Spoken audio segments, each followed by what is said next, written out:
प्रिय भारतवासियों, नमस्कार। मैं आज आपके सामने एक बहुत ही गहन विषय पर चर्चा करूंगा और जिसको भारतवर्ष के लिए बहुत ही ज़रूरत है। वो है हमारी जो एक कानून व्यवस्था भारतवर्ष में है।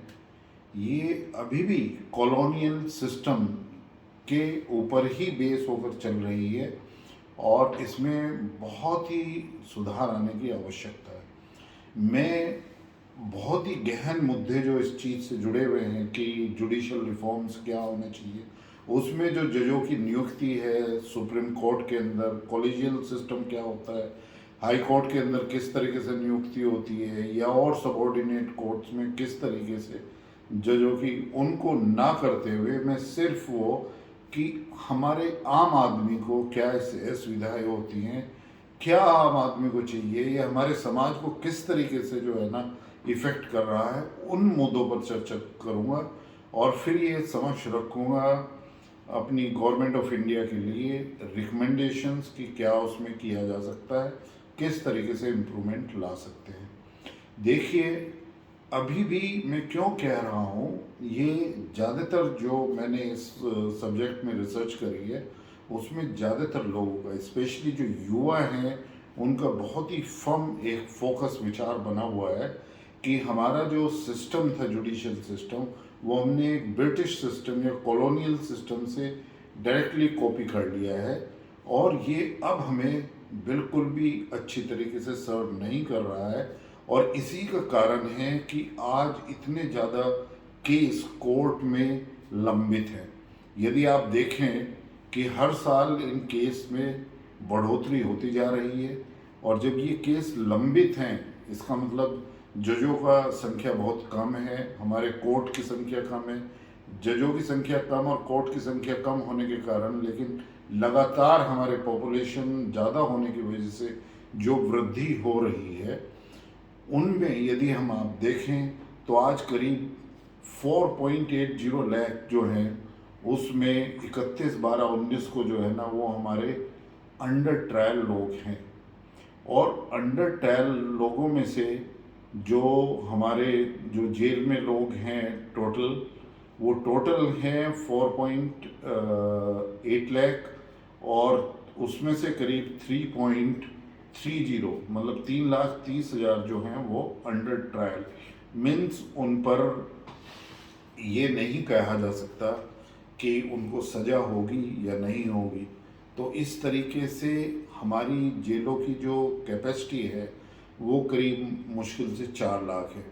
तो उनमें संख्या भी बहुत ही, जेल की व्यवस्था ठीक नहीं है, उसमें काफ़ी विमेन भी जो है ना वो उसमें है और विमेन के साथ जो हमारी महिलाएं हैं उनके साथ में बच्चे भी वहाँ पर जेल में हैं और उनके केस भी अंडर ट्रायल हैं। तो इस तरीके से ना हमारे जेल का कोई नवीकरण हुआ है, ना जेल में उनके बच्चों की कोई ऐसी सुविधा है कि वो अपनी वहाँ पर पढ़ाई कर सकें या किसी पढ़ाई के उससे जुड़ सके। तो इन्हीं सभी चीज़ों का अभाव है। यदि हम national crime record crime record bureau का यदि हम रिजल्ट देखें NCRB का, ये सारे वहीं से हैं कि हमारी कैपेसिटी क्या है 2019 में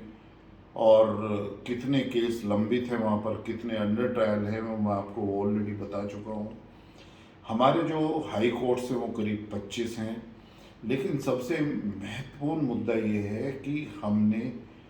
इन जुडिशियल रिफॉर्म्स को लाने के लिए हम कितने केस जो है ना वो जल्दी से जल्दी हम ख़त्म कर सकते हैं, इसको बहुत ही महत्वपूर्ण है। मुझे पता है कि 2014 में हमारे करीब 13,000 कोर्ट ही वो डिजिटल कनेक्टिविटी से जुड़े थे, जिसमें कंप्यूटराइजेशन एक तरीके से हुआ था। आज जो है करीब वो 19,000 कोर्ट में जो है ना कंप्यूटराइजेशन और एक कनेक्टिविटी बन चुकी है, डिजिटलाइजेशन, और करीब 3,000 कोर्ट जो है ना वो पूरे डिजिटल रिकॉर्ड जो है ना उनमें हैं और जो जोड़े गए हैं। तो इस तरीके से वहाँ पर जो है ना ऑनलाइन सुनवाई भी अब हो सकती है। लेकिन फिर भी हमारा बड़ा ही लचर पचर एक तरीके से ये कानूनी वो है और इसकी वजह क्या है कि हमारे केस जो है वो 25-30 सालों तक चलते रहते हैं। ना तो इसमें जो क्रिमिनल हैं उनको सज़ा दी जा सकती है, और ये हमारा एक इतना ढीला कानून का सिस्टम है कि आप देखिए कि जिन्होंने इकोनॉमिक क्राइम्स किए हैं उनके भी केस 25 से 30 साल तक चलते हैं। यदि हमारे डीआरटी आज तक जो है ना, वो इलेक्शन कमीशन ने कहा, सुप्रीम कोर्ट ने भी कहा कि हमारे फास्ट ट्रैक कोर्ट होने चाहिए। फास्ट ट्रैक कोर्ट्स के गठन भी हुए हैं, लेकिन फास्ट ट्रैक कोर्ट भी जो है ना वो इतनी तेज़ी से नहीं चले हैं जिस तरीके से होना चाहिए। लोगों का ये विश्वास है, युवाओं का ये विचार है जो उन्होंने अपने सामने, उनकी शंका है जो सामने रखी है कि शायद जो पॉलिटिकल सिस्टम हमारा भारतवर्ष का है वो ये नहीं चाहता है कि हमारी कानून व्यवस्था सुदृढ़ हो। वो चाहते हैं कि कानून व्यवस्था लचर पचर ही चलती रहे, जिससे जो उनके क्रिमिनल रिकॉर्ड हैं, जो क्रिमिनल रिकॉर्ड के लोग जो इलेक्शन में आते हैं, वो कहीं ना कहीं उसका फ़ायदा उठाते रहे। और ये भी मानना है युवा वर्ग का, और ज़्यादातर जो मेरी रिसर्च का बेस है, कि वो ये भी मानते हैं कि ये पॉलिटिकल सिस्टम का ही कारण है। ना तो वो पुलिस की व्यवस्था को सुधारना चाहते हैं जो पॉलिटिकल सिस्टम है हमारा, और ना वो जुडिशियल सिस्टम को। लेकिन जब से ये हमारे जो आदरणीय प्रधानमंत्री जी हैं, उन्होंने काफ़ी इस तरफ ध्यान दिया है और उनका काफ़ी लार्ज स्केल पे कोर्ट्स का कंप्यूटराइजेशन हुआ है। लेकिन कंप्यूटराइजेशन के साथ साथ हमें ऐसी व्यवस्था एक करनी चाहिए, हमें कानून में बदलाव लाना चाहिए कि कोई भी इकोनॉमिक क्राइम, कोई भी हीनियस क्राइम, कोई भी heinous crime and economic crime 6 महीने से ज़्यादा नहीं चलना चाहिए अपील के द्वारा भी। इसका मतलब जिस भी लोअर कोर्ट में, सबॉर्डिनेट कोर्ट में वो केस जाता है, या सीबीआई कोर्ट में जाता है, एडी कोर्ट में, या इवन आईबीसी के भी जो केसेस हैं वो भी हमें करना चाहिए कि 1 साल की अवधि के अंदर ख़त्म हो जाए। क्योंकि वहाँ पर जो हमारे आईबीसी में भी जो असेट्स पड़े हुए हैं और जो रेजोल्यूशन के प्रोसेस हैं वो पिछले 5-6 साल से उसमें लंबित हैं, और उसमें वो अपील होती रहती है। एनसीएलटी के खिलाफ एलएटी में पहुंच जाते हैं, एंड फिर एपेलेट ट्रिब्यूनल में, और फिर उसके बाद जो है ना उसके खिलाफ वो हाई कोर्ट में पहुंच जाते हैं, हाई कोर्ट के खिलाफ सुप्रीम कोर्ट में अपील कर देते हैं। तो इस तरीके से सभी जगह आईबीसी में भी ये प्रावधान होना चाहिए कि सारी अपील और सारे पक्ष जो है ना वो 1 साल में ख़त्म हो जाए। ये में बहुत ही महत्वपूर्ण और एक तरीके से महत्वाकांक्षी एक इच्छा है। लेकिन यदि भारतवर्ष को आत्मनिर्भर बनाने की और बहुत तेज गति से हमें बढ़ना है, यदि हमें पूरे विश्व में एक नंबर 1 हमें जो है ना इकोनॉमी बनना है, यदि हमें फिर से एक बार विश्व गुरु बनना है, यदि हमें फिर अपना एक सोने की चिड़िया बनने में, यदि हमें पूरा योगदान अपने युवा का चाहिए, जो डेमोग्राफिक डिविडेंड हमारे पास में आज एक शक्ति है, तो हमें ये बिल्कुल देखना पड़ेगा कि भारतवर्ष को मजबूत बनाने के लिए, भारतवर्ष को आत्मनिर्भर बनाने के लिए हमारी कानूनी प्रक्रिया बहुत ही सरल और बहुत ही ट्रांसपेरेंट, अकाउंटेबल और बहुत ही फास्ट होनी चाहिए।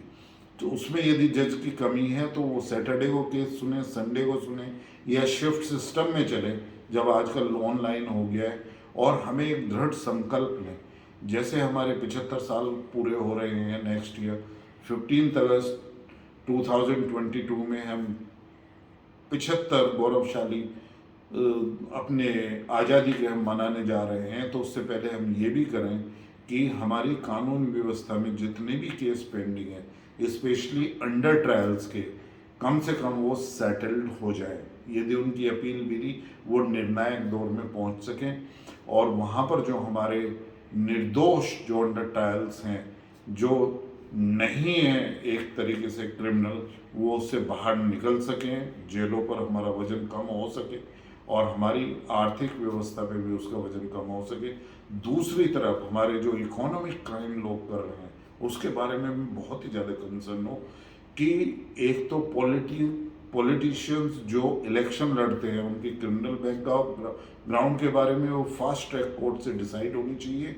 और सारी हीनियस क्राइम यदि उनके अगेंस्ट हैं, चाहे पॉलिटिशियन या किसी बाहर के, वो सारे के सारे केस और इकोनॉमिक हीनियस क्राइम्स वो सभी डिसाइड होने चाहिए 6 महीने की अवधि में। आईबीसी के केस ज़्यादा से ज़्यादा वो 1 साल की अवधि में